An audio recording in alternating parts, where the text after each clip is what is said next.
तो once again very good afternoon.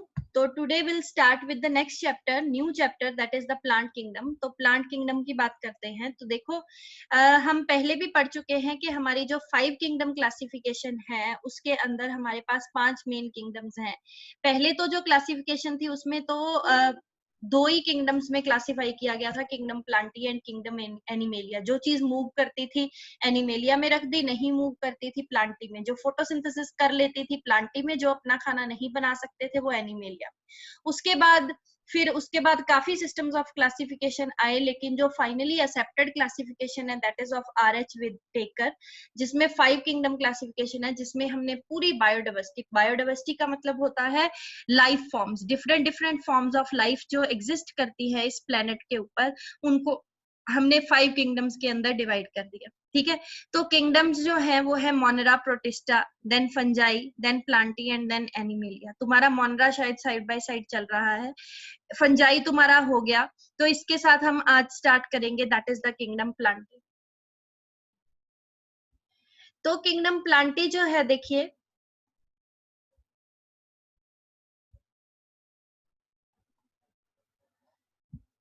Kingdom Plantae की जो बात करते हैं, सबसे पहले तो क्लासिफिकेशन का बेसिस देखते हैं हम थोड़ा सा किंगडम प्लांटी का.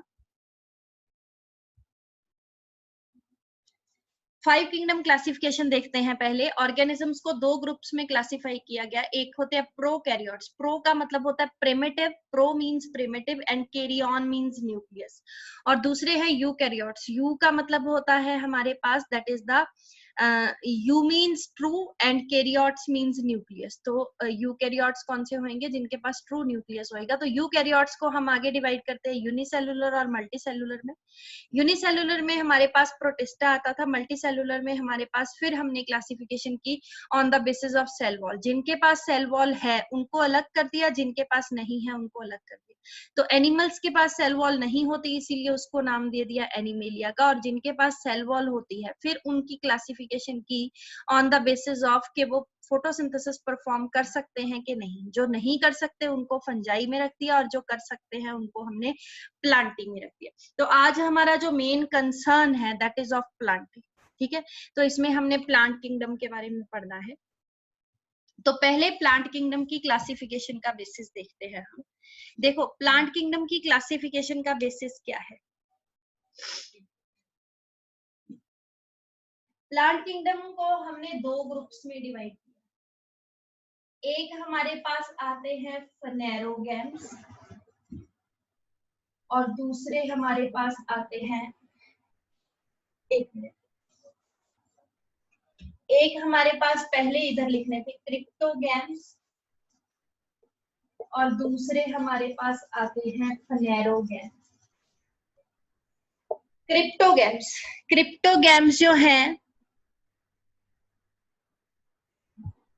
क्रिप्टोगैम्स जो है हमारे पास वो प्लांट्स हैं जिनके पास सीड्स नहीं होते और उनके सेक्स ऑर्गन्स भी इनविजिबल होते.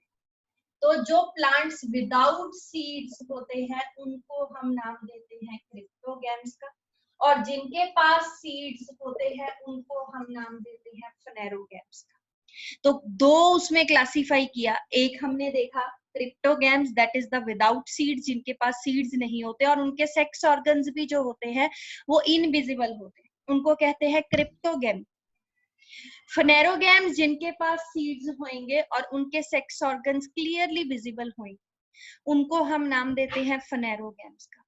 अब जो क्रिप्टोगैम्स हैं उनके अंदर हमने देखा है कि उनकी प्लांट बॉडी कैसी है. अगर तो प्लांट बॉडी बिल्कुल, फिर हमने क्लासिफिकेशन की depending upon the plant body. अगर तो प्लांट बॉडी बिल्कुल थैलस लाइक है, थैलस लाइक मतलब जैसे तुमने लाइकन्स देखी थी, बिल्कुल सबस्ट्रेटम के साथ चिपकी हुई, ग्राउंड के साथ, उनके पास ना रूट था ना स्टेम था ना उनके पास लीफ था. तो थैलस लाइक स्ट्रक्चर मतलब ऐसा सा स्ट्रक्चर जो लीफ के साथ बिल्कुल चिपका हुआ होएगा, ना तुम्हें रूट मिलेगी ना तुम्हें स्टेम मिलेगा ना तुम्हें लीफ मिलेगा उसमें. तो उसको हम कहते हैं थैलस लाइक. अगर बॉडी थैलस लाइक है, ठीक है, that is means not differentiated into true stem, leaf and root. इसके पास रूट भी नहीं होएगी, स्टेम भी नहीं होएगी और लीफ भी नहीं होएगी. तो वो ग्रुप हमारे पास कौन सा बनेगा, that is called as thallophyta. उसको हम किसका नाम देते हैं, थैलोफाइटा का। थैलोफाइटा में हमारे पास एल्गी आ जाएगी। ओके, देन उसके बाद हमने देखा कि प्लांट बॉडी है तो थैलस लाइक, लेकिन एल्गी से थोड़ी सी ज्यादा डिफरेंशिएटेड है, it is more differentiated than algae.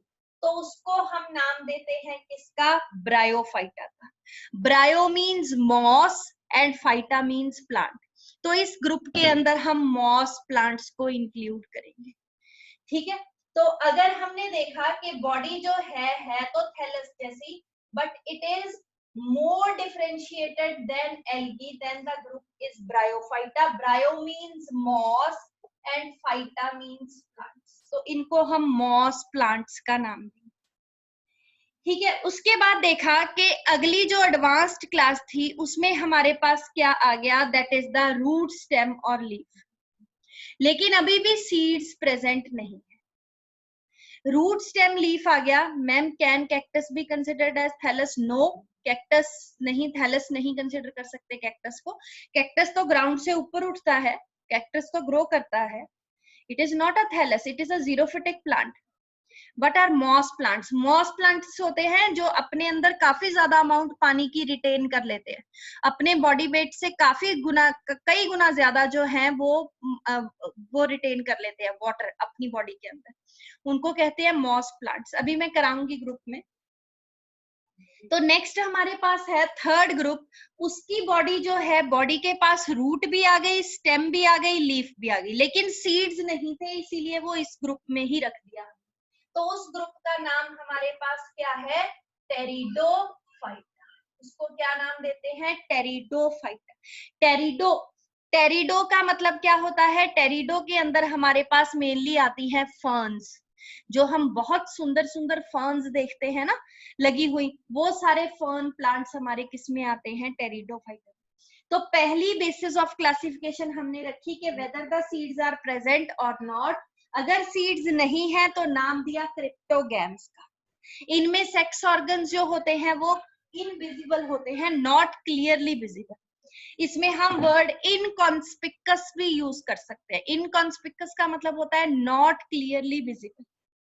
तो फिर हमने देखा कि इसमें बहुत सारे प्लांट्स आ गए। फिर हमने उनको फर्दर क्लासिफाई किया। पहले क्या देखा, प्लांट बॉडी कैसी है। अगर तो प्लांट बॉडी बिल्कुल थैलस जैसी है, there is no differentiation of true root, stem and leaf, then it is called as thallophyta. Thallophyta को नाम दिया उसको। उसमें हमारे पास आती है एल्गी।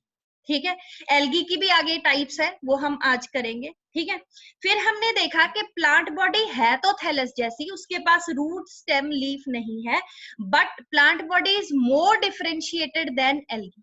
एल्गी से थोड़ी सी ज्यादा एडवांस्ड है। तो उस ग्रुप को हमने नाम दे दिया bryophyta. That means it includes the moss plants. Then हमारे पास आया कि प्लांट बॉडी के पास रूट भी आ गई, स्टेम भी आ गई, लीफ भी आ गई, तीनों चीजें आ गई, बट स्टिल प्लांट बॉडी के पास सीड्स नहीं है, तो उसको भी इसी में रख दिया, ग्रुप को नाम दिया टेरिडोफाइटा। तो ये तीन हमारे किस में आ रहे हैं, क्रिप्टोगैम्स में, दैट इज विदाउट सीड्स। फिर हम बात करते हैं फनेरोगैम्स की। फनेरोगैम्स का मतलब है प्लांट बॉडी विद सीड्स, जिनके पास सीड्स होंगे और उनके जो है सेक्स ऑर्गन्स विजिबल। तो ये इनके पास क्या होंगे, सीड्स प्रेजेंट।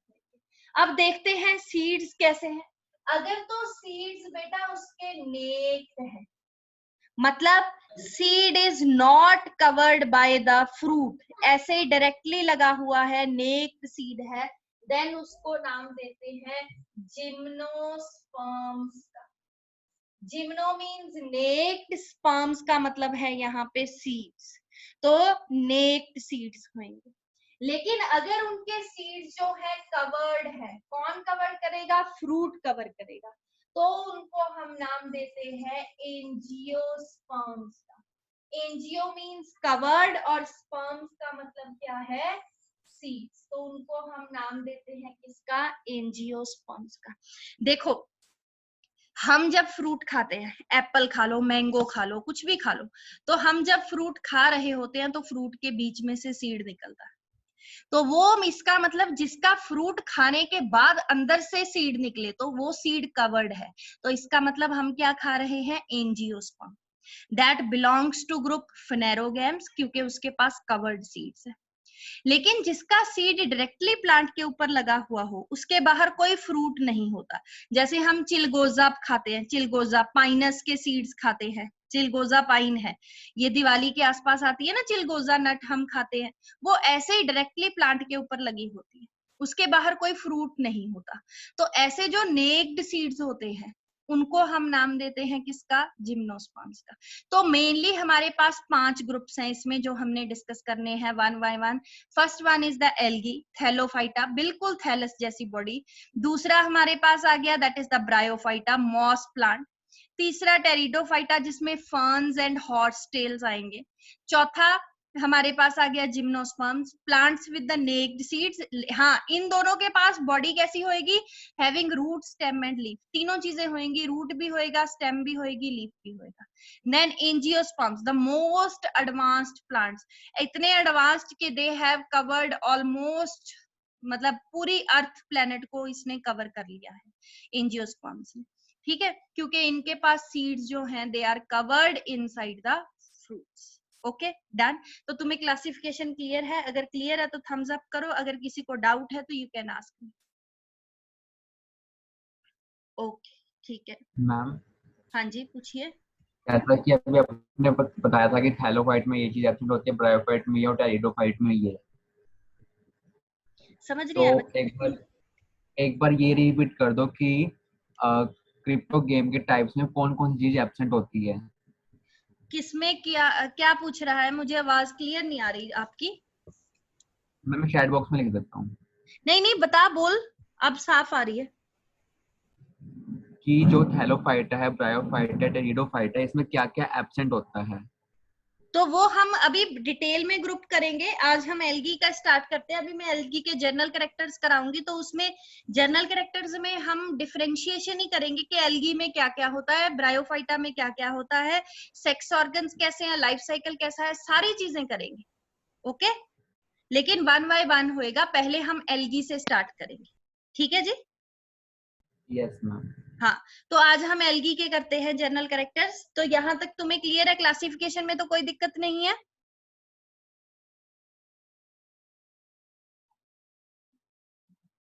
अच्छा, ऐसा है, एल्गी के जो कैरेक्टर्स हैं वो हम अब करने जा रहे हैं। तो हम ग्रुप थैलोफाइटा जो है उसको डिस्कस करने जा रहे हैं, that is the algae. Algae के अंदर पहले हम एल्गी के जनरल कैरेक्टर्स देखते हैं। तो हम आज ग्रुप जो कर रहे हैं, ग्रुप का नाम है थैलोफाइटा, दैट मीन्स एल्गी। तो उसके जनरल कैरेक्टर्स, पहला जनरल कैरेक्टर क्या है कि जनरली दे आर एक्वेटिक, ये पानी में मिलते हैं तकरीबन सारे के सारे। एक्वेटिक है तो कैसे पानी में मिल सकते हैं? ये मेरीन वाटर में भी मिल सकते हैं हमें, और फ्रेश वाटर में भी मिल सकते हैं। मेरीन वाटर होता है सी, ओशियंस, इनका पानी जिसमें नमक ज्यादा होता है, और फ्रेश वाटर होता है रिवर, लेक्स, झरनों का पानी। ठीक है, उनको हम फ्रेश वाटर का नाम देते हैं। तो पहली चीज, ये एक्वेटिक हैं सारे के सारे तकरीबन, तो जा तो मेरीन वाटर में मिलेंगे या फिर फ्रेश वाटर में मिलेंगे। क्लियर? दूसरी चीज, ऑटोट्रॉफिक है, अपना खाना खुद बनाएंगे, मतलब इनके पास क्लोरोफिल है, ये अपना खाना खुद बनाएंगे। ऑटो का मतलब सेल्फ, ट्रॉफिक का मतलब न्यूट्रिशन, अपना न्यूट्रिशन ये खुद डिराइव करेंगे। तीसरी चीज, थर्ड कैरेक्टर क्या है? प्लांट बॉडी जो है दैट इज थैलस लाइक, इनकी जो प्लांट बॉडी है वो थैलस लाइक है, मतलब not differentiated into true root, stem and leaf. ना इनके पास ट्रू रूट होएगी, ना स्टेम होएगा, ना लीफ होएगा। तो प्लांट बॉडी कैसे होएगी? बिल्कुल thallus like, closely attach to the substratum, बिल्कुल ग्राउंड के ऊपर जुड़ी हुई। अगर ग्राउंड के साथ जुड़ी हुई है तो ग्राउंड के ऊपर एक मैट जैसा स्ट्रक्चर बना देगी। ओके, ठीक है। फोर्थ पॉइंट जो है, इनके पास वेस्कुलर बंडल्स नहीं होते। वेस्कुलर बंडल्स मतलब जाइलम एंड फ्लोएम इनके पास जो है एब्सेंट। तो अब अगर बात करें कि इनके पास जाइलम फ्लोएम नहीं है, तो जाइलम होता है for the conduction of water, phloem होता है for the conduction of food. तो अगर इनके पास जाइलम फ्लोएम नहीं है तो ये खाना पानी कैसे कंडक्ट करते हैं? इसका रीजन बता रही हूँ, लिखूंगी नहीं वहां, ध्यान से सुनो। पहली चीज, इनके पास जाइलम नहीं है फिर भी इनका पानी काम इसलिए चल जाता है बिकॉज हर एक सेल जो है that is in contact with water, तो पानी की कंडक्शन की जरूरत ही नहीं है, हर एक सेल के पास अपना पानी प्रेजेंट है। दूसरा, इनको फूड की कंडक्शन की भी जरूरत नहीं है क्योंकि इनका एक तो बॉडी स्ट्रक्चर बहुत छोटा है, कोई लंबे डिस्टेंस के ऊपर फूड ट्रांसपोर्ट नहीं करना। दूसरी चीज, इनका हर एक सेल जो है that is autotrophic in nature, अपना खाना वो खुद बनाएगा। समझ आया? तो दो चीजें बताई मैंने कि इनके पास वेस्कुलर बंडल्स एब्सेंट है, मतलब जाइलम फ्लोएम इनके पास नहीं होएगा। Xylem is for the conduction of water and phloem is for the conduction of food. Xylem जो है, ठीक है, वो इसलिए एब्सेंट है और इसके बिना काम चल जाता है क्योंकि हर एक cell is in contact with water, और फ्लोएम के बिना इसलिए काम चल जाता है क्योंकि हर एक जो सेल है वो अपना खाना खुद बना रहा है, तो किसी को एक दूसरे से खाना ट्रांसपोर्ट करने की जरूरत नहीं पड़ती। जैसे बड़े प्लांट्स में तो meaning of vascular bundle, vascular bundle का मतलब होता है एक बंडल होता है प्रेजेंट जिसमें जाइलम और फ्लोएम दोनों कंडक्टिंग टिश्यूज होते हैं, उसको कहते हैं वेस्कुलर बंडल। WB का मतलब है वेस्कुलर बंडल।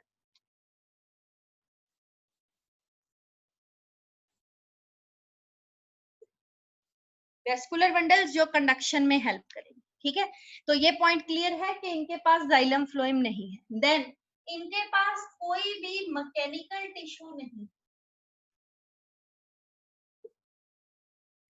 मैकेनिकल टिश्यू का मतलब क्या है? जो बॉडी को हार्ड बनाए, स्ट्रेंथ दे, ठीक है। जैसे स्क्लेरनकाइमा होता है हायर प्लांट्स के अंदर, स्क्लेरनकाइमा डेड टिश्यू होता है जिसके अंदर डेड सेल्स होते हैं, लेकिन जहां कहीं पे भी प्रेजेंट होता है प्लांट को स्ट्रेंथ देता है, हार्ड बनाता है। तो इनके पास कोई मैकेनिकल टिश्यू नहीं है, तो बॉडी कैसी है? Soft, flexible. तो बॉडी कैसी होगी इसकी? Soft, flexible. अब क्वेश्चन ये आता है कि सॉफ्ट और फ्लेक्सिबल बॉडी का क्या फायदा है? उसका भी एक फायदा है, क्या? कि देखो, जब पानी की टाइड आती है, पानी जैसे ये समंदर में ग्रो कर रही है, बहुत बड़ी टाइड आई पानी की, तो ये अगर जाके किनारे के साथ लगेंगी, अगर ये हार्ड होएंगी, स्टिफ होएंगी, तो बीच में से टूट जाएंगी। लेकिन अगर ये सॉफ्ट है और फ्लेक्सिबल है तो जैसे ही किनारे के साथ लगेंगी वहीं से ये फोल्ड हो जाएंगी। तो स्वे with the tides of water, tides of water के साथ एडजस्ट करने के लिए, उनके साथ बह जाने के लिए इनकी बॉडी कैसी है? Soft and flexible. ओके, समझ आया? देन अगली चीज, सिक्स्थ पॉइंट क्या याद रखोगे? इनकी बॉडी के ऊपर म्यूसिलेज का कवर है।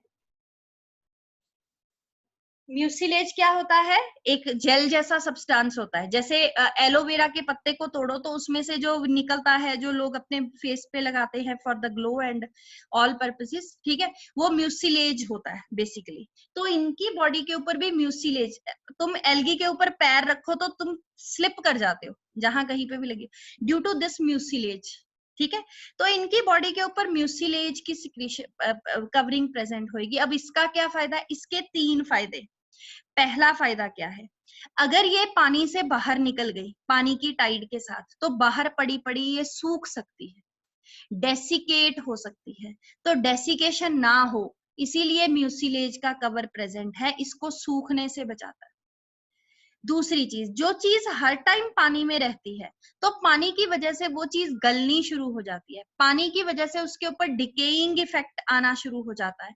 तो जब डिकेइंग इफेक्ट आना शुरू हो जाता है तो वो चीज गलनी शुरू हो जाती है।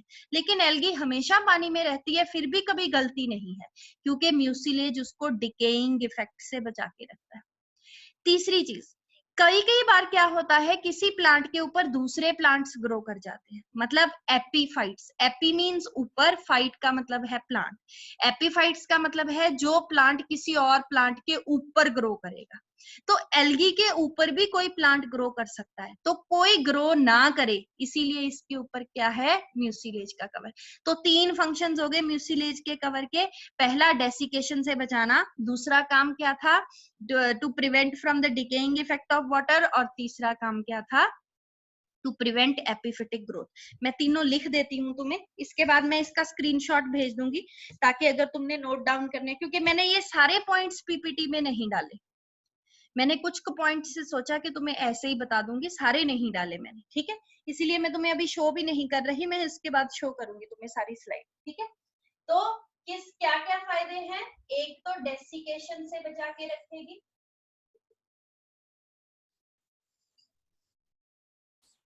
दूसरा एपिफिटिक ग्रोथ से, और तीसरा किससे बचा के रखेगी, डिकेइंग इफेक्ट ऑफ वाटर। ठीक है जी, ओके डन। देखो यहां तक किसी को कोई प्रॉब्लम?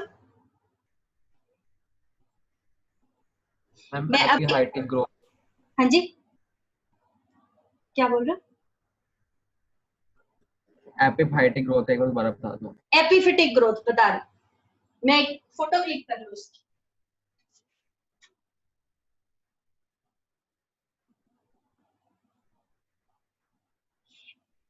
एपिफिटिक ग्रोथ का मतलब होता है, एपी का मतलब होता है ऊपर, फाइट का मतलब है प्लांट। जो प्लांट किसी और प्लांट के ऊपर ग्रो करते उसको कहते हैं एपीफाइट्स, उसको एपीफाइट्स कहते हैं। ये प्लांट्स अपना खाना खुना खुद सारा कुछ खुद बनाते हैं, बस ये स्पेस के लिए ग्रो करते हैं क्योंकि इनको कहीं और स्पेस नहीं मिलती, इसीलिए कई बार हम इनको स्पेस पैरासाइट्स का नाम भी दे देते हैं। They are also called as space parasite. ये देखो मेरे फोन के ऊपर देखो, ये प्लांट का एक का ट्रंक दिख रहा है तुम्हें, बार्क दिख रहा है, उसके ऊपर एक और प्लांट ग्रो कर रहा है, दिखा? और कोई क्लियर पिक्चर देखती, ये देखो क्लियरली दिख रहा है, मयंक क्लियर है? Yes ma'am. This is epiphyte, किसी और प्लांट के ऊपर किसी और प्लांट का ग्रो करना, दैट इज कॉल्ड एपीफिटिक ग्रोथ। तो ये एपीफिटिक ग्रोथ को प्रिवेंट करती है, ओके ठीक है। तो इतने कैरेक्टर्स में किसी ने कुछ पूछना हो, anybody want to ask anything? Okay ठीक है। इसके बाद देखो, अब इसके बाद अगर हम बात करें इसके sex organs. Excuse me ma'am. हाँ जी हाँ जी हाँ जी एक्सक्यूज मी मैम। हाँ जी हाँ जी हाँ जी। अगर लेयर ना हो मैम, उसके अगर लेयर ना हो तो फिर डिके होना शुरू हो जाता है मैम। हाँ फिर तो डिकेइंग इफेक्ट बेटा, हम अपना तो मैम जैसे ये वाटर प्लांट, हाँ हाँ हाँ, अगर इसके ऊपर म्यूसिलेज का कवर ना हो तो थोड़ी देर के बाद पानी के अंदर ये डिके होना शुरू हो जाएगा।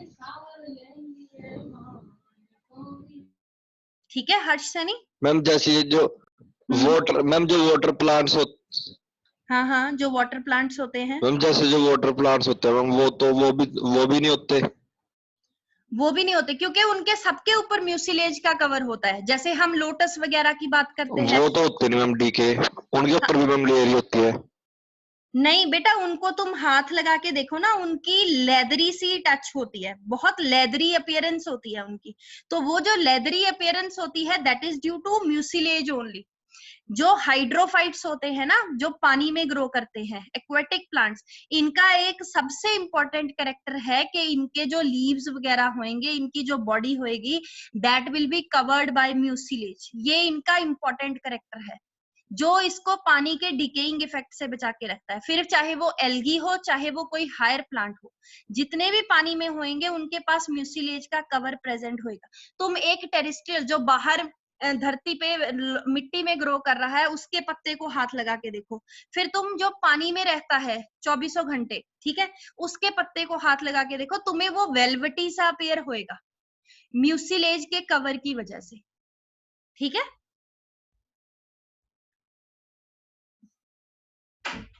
क्लियर है बच्चे? Okay ma'am. हाँ तुम ये चेक करके देखना, ठीक है, and you will feel the difference. तो वो इसीलिए होता है हमेशा। ठीक है, चलो आगे चलते हैं फिर। तो मैंने तुम्हें बताया था कि ये ऑटोट्रॉफिक है, अपना खाना खुद बनाएंगे, वेस्कुलर बंडल्स नहीं है, मैकेनिकल टिश्यू नहीं है, बॉडी के ऊपर म्यूसिलेज का कवर प्रेजेंट है। इसके बाद हम इनके बात करते हैं सेक्स ऑर्गन्स। तो इनके अंदर जो सेक्स ऑर्गन्स होंगे वो कैसे होंगे? सेक्स ऑर्गन्स जो होंगे that will be single cell, एक सेल होएगा उनके पास, और उनको हम नाम देते हैं गैमीटेंजिया का।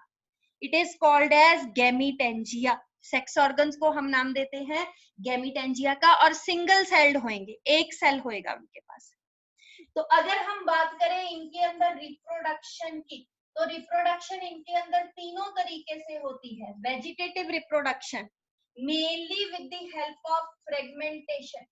फ्रेगमेंटेशन का मतलब क्या है कि ये एल्गी ग्रो कर रही थी, किसी इंजरी या डिके की वजह से बीच में से टूट गई, तो जितने हिस्सों में टूटी उतने हिस्से will give rise to the new algae. Okay, then तुम्हारे पास एसेक्सुअल रिप्रोडक्शन होती है। एसेक्सुअल रिप्रोडक्शन जो होती है that is by the spores. Asexual reproduction इनके अंदर जो होती है with the help of spores, और स्पोर्स जो होते हैं वो मोटाइल भी हो सकते हैं और वो नॉन मोटाइल भी हो सकते हैं। अगर वो मोटाइल होंगे मतलब मूव करेंगे, मतलब उनके पास फ्लैजेला होएगा। अगर वो नॉन मोटाइल होंगे इसका मतलब वो मूव नहीं करेंगे, इसका मतलब उनके पास फ्लैजेला नहीं है। ठीक है, तो अगर मोटाइल होंगे तो वो उनके पास फ्लैजेला, फ्लैजेला इनके पास कितने भी हो सकते हैं, 2 भी हो सकते हैं, 2 से लेके 8 तक कितना भी नंबर हो सकता है, वो डिपेंड करता है हम कौन सी क्लास कर रहे हैं। ओके, ठीक है। देन बच्चे अगर हम बात करें इनके सेक्सुअल रिप्रोडक्शन की, तो सेक्सुअल रिप्रोडक्शन इनके अंदर 3 टाइप्स की हुई। सेक्सुअल रिप्रोडक्शन किसके थ्रू होएगी? With the help of sex organs, जो कि सिंगल सेल्ड होंगे, जिनको हम नाम देते हैं किसका? गैमीटेंजिया का। सिंगल सेल्ड सेक्स ऑर्गन्स होंगे दैट आर नोन एज गैमीटेंजिया। ठीक है, और जो सेक्स ऑर्गन्स हैं, ठीक है, जब वो रिप्रोड्यूस करेंगे तो 3 तरीकों से करेंगे। It can be isogamy, anisogamy और ooगैमी। ये तो टर्म्स आई होप कि तुम्हें क्लियर है, फिर भी मैं बता देती हूँ। आइसोगैमी का मतलब क्या है?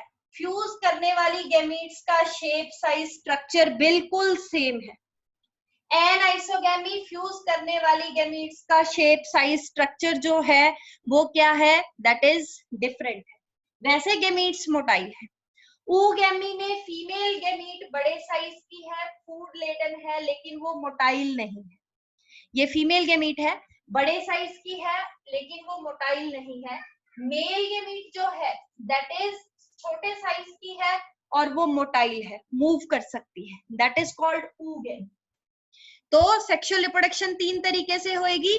Iso means same, गैमी means fusion.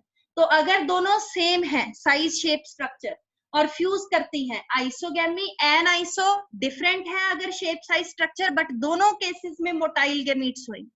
लेकिन ooगैमी में एक गैमीट, फीमेल गैमीट, बड़े साइज की होएगी, नॉन मोटाइल होएगी, फूड लेडन होएगी, ढेर सारा खाना होएगा। मेल गैमीट जो है वो छोटे साइज की होएगी और वो मोटाइल होएगी। ठीक है, तो अगली चीज हमने की, रिप्रोडक्शन 3 तरह की होएगी। वेजिटेटिव, फ्रेगमेंटेशन के through, asexual with the help of spores, spores motile भी हो सकते हैं, नॉन मोटाइल भी हो सकते हैं। सेक्सुअल रिप्रोडक्शन जो होएगी that will be with the help of sex organ, that will be single celled, known as gametangia. और सेक्सुअल रिप्रोडक्शन 3 तरीके से होएगी, आइसोगैमी, एनाइसोगैमी और ooगैमी। आइसोगैमी मींस फ्यूज करने वाली गैमीट्स का shape, size, structure different same है। एनाइसोगैमी में डिफरेंट है। ooगैमी में फीमेल गैमीट नॉन मोटाइल, बड़े साइज की, फूड लेडर, और मेल गैमीट जो है छोटे साइज की और कैसी है? दैट इज मोटाइल गैमीट है। ठीक है, तो एक फोटो इसकी दोबारा ले लेते हैं।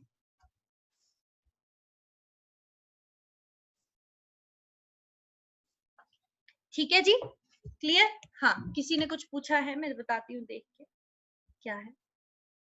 Ma'am, fragmentation is a type of asexual reproduction. How long lifespan do algae have?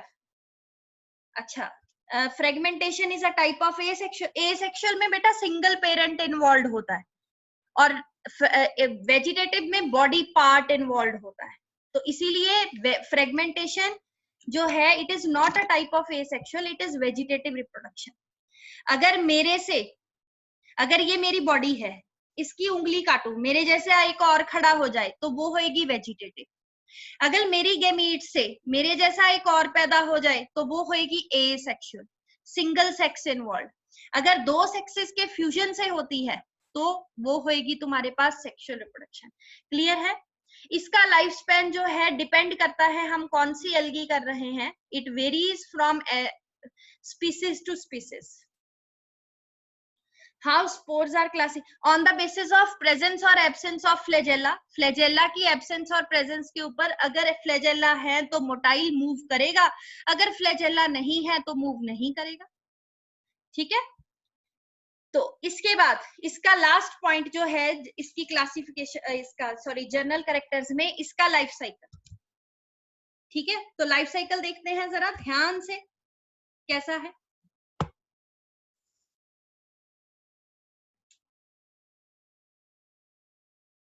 एक चीज ध्यान देनी है, तुमने याद रखना है क्या, जो प्लांट बॉडी हमें गैमीट्स बना के देती है उसको हम कहते हैं गैमीटोफाइट।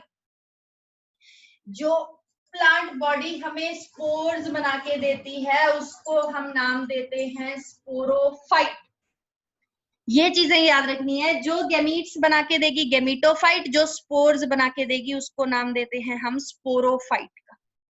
ठीक है, तो इसका लाइफ साइकिल देखते हैं। देखो इसके अंदर क्या है, थैलस प्रेजेंट है, थैलस की कंडीशन है एन, हैप्लॉइड है थैलस। थैलस मतलब जैसे सिंगल प्लांट बॉडी है। ठीक है, थैलस जो है वो क्या करेगा, मेल और फीमेल गैमीट्स दोनों बनाएगा, तो इसको हम गैमीटोफाइट का नाम भी दे सकते हैं। It is also called as gametophytic plant body. दोनों इसने क्या बनाई, मेल और फीमेल गैमीट्स बना दी। ठीक है, आइसोगैमी, एन आइसोगैमी या ऊगैमी से दोनों आपस में क्या कर गए, फ्यूज।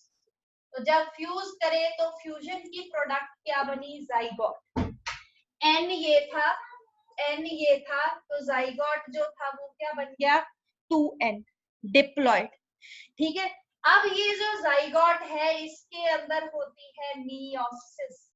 मियोसिस में हमेशा एक से बनते हैं 4, तो जब जाइगोट के अंदर मियोसिस होएगी तो बनेंगे स्पोर्स। कंडीशंस n, जाइगोट को हम रिडक्शनल, मियोसिस को हम रिडक्शनल डिवीजन का नाम देते हैं क्योंकि क्रोमोसोम नंबर हाफ रह जाता है। स्पोर्स को जैसे ही कंडीशंस फेवरेबल मिलेंगी तो वो क्या करेगा, जर्मिनेट करेगा। तो अब ये स्पोर क्या कर गया, जर्मिनेट। तो जर्मिनेट करके क्या बना के देगा हमें, फिर से नया थैलस। ठीक है, तो स्पोर्स को कंडीशन फेवरेबल मिली तो वो क्या कर गया, जर्मिनेट, और क्या बना के देगा हमें, वो थैलस बना के देगा। तो अगर हम ध्यान से देखें तो इसके लाइफ साइकिल के अंदर ये भी फेज एन है, गैमीट्स भी हैप्लॉइड है और स्पोर्स भी हैप्लॉइड है। बस जब थोड़ी देर के लिए जाइगोट बनता है वो क्या बनता है, 2n, डिप्लॉइड, और इमीडिएटली उसमें क्या हो जाती है, मियोसिस, और बन जाते हैं स्पोर्स जिनकी कंडीशन है n। तो इसमें क्या बन गया तुम्हारे पास, जाइगोट के बाद मियोसिस से स्पोर्स बन गए। तो लाइफ साइकिल में अगर देखें तो इतना हिस्सा जो है वो सारा n है, हैप्लॉइड है, ये सारा क्या है, डिप्लॉइड। तो डोमिनेटिंग मतलब मैक्सिमम लाइफ साइकिल में एल्गी किस फेज में रही, एन में। एन को क्या कहते हैं, having single set of chromosomes, इसका मतलब क्या हुई, हैप्लॉइड कंडीशन। इसीलिए एल्गी का लाइफ साइकिल क्या बना देंगे हम, हैप्लॉन्टिक। ये एल्गी जो है कैसी है, हैप्लॉन्टिक है। ठीक है, इसके अंदर हैप्लॉइड स्टेज जो है वो डोमिनेटिंग है। जाइगोट बनेगा लेकिन जाइगोट के बाद एम्ब्रियो नहीं बनेगा, डायरेक्टली क्या हो जाती है, जाइगोटिक मियोसिस। पूरे प्लांट किंगडम के अंदर यही एक ग्रुप है जिसमें क्या हो जाती है, जाइगोटिक मियोसिस होती है। ठीक है, बाकी सबके अंदर जाइगोट के बाद एम्ब्रियो बनेगा। तो मैंने क्या बताया, लाइफ साइकिल में थैलस था, थैलस जो था उसकी कंडीशन थी एन, वो हमें गेमीट्स बना के देता है तो नाम दिया गेमीटोफाइट का। मेल फीमेल गेमीट बना के दी, दोनों फ्यूज कर गई, जाइगोट बन गया, कंडीशन 2n है। जाइगोट में मियोसिस हुई, मियोसिस के बाद स्पोर्स जहां गिरेंगे अगर कंडीशन फेवरेबल हुई जर्मिनेट करके नया थैलस बना के देंगे। मैक्सिमम लाइफ साइकिल इसका कौन सी फेज में था, एन में, so the life cycle is haplontic. Okay, so these are all about the general characters of algae. ठीक है, समझ आया? तो एक बार मैं तुम्हें वो दिखाती हूँ इसकी स्लाइड, देखो। Algae are chlorophyll bearing simple thalloid autotrophic and largely aquatic organisms. कितने पॉइंट्स एक ही उसमें लिख दिए, क्लोरोफिल बियरिंग है, सिंपल है, थैलस लाइक है, ऑटोट्रॉफिक है, एक्वेटिक है। They occur in variety of other habitats. दूसरे habitats में भी मिलते हैं, जैसे stones हो गए, soils हो गई, wood हो गई। लाइकन के साथ ये एसोसिएशन बनाते हैं जिसको सिम्बायोटिक का नाम देते हैं। इनका फॉर्म और साइज जो है वो बहुत ज्यादा वेरिएबल है। साइज जो है वो माइक्रोस्कोपिक यूनिसेलुलर फॉर्म से लेके कॉलोनियल और बड़ी बड़ी फिलामेंटस फॉर्म तक भी है। ठीक है, तो छोटी यूनिसेलुलर फॉर्म क्लेमाइडोमोनास, ये जैसे जैसे नाम आएंगे मैं तुम्हें याद कराती रहूं। और बहुत बड़ी भी मिलती हैं मैसिव प्लांट बॉडीज जिनको हम कैल्प्स का नाम देते हैं, और वो हमें सी वाटर में मिलती है। ठीक है, वेजिटेटिव रिप्रोडक्शन फ्रेगमेंटेशन से होगी, asexual with the help of spores, जो कि मोटाइल भी हो सकते हैं, नॉन मोटाइल भी हो सकते हैं। सेक्सुअल रिप्रोडक्शन 3 तरीके से होएगी, दैट इज आइसोगैमस, एनाइसोगैमस और oogamous। ओके, तो ये हमारे पास इसके जर्नल कैरेक्टर्स हैं। आज की क्लास में हम इतना ही करेंगे, तुम इसको पढ़ लेना। मैं तुम्हें तीनों पिक्स जो मैंने ली हैं मैं अभी ग्रुप में सेंड कर देती हूँ, और ये लेक्चर मैं अपलोड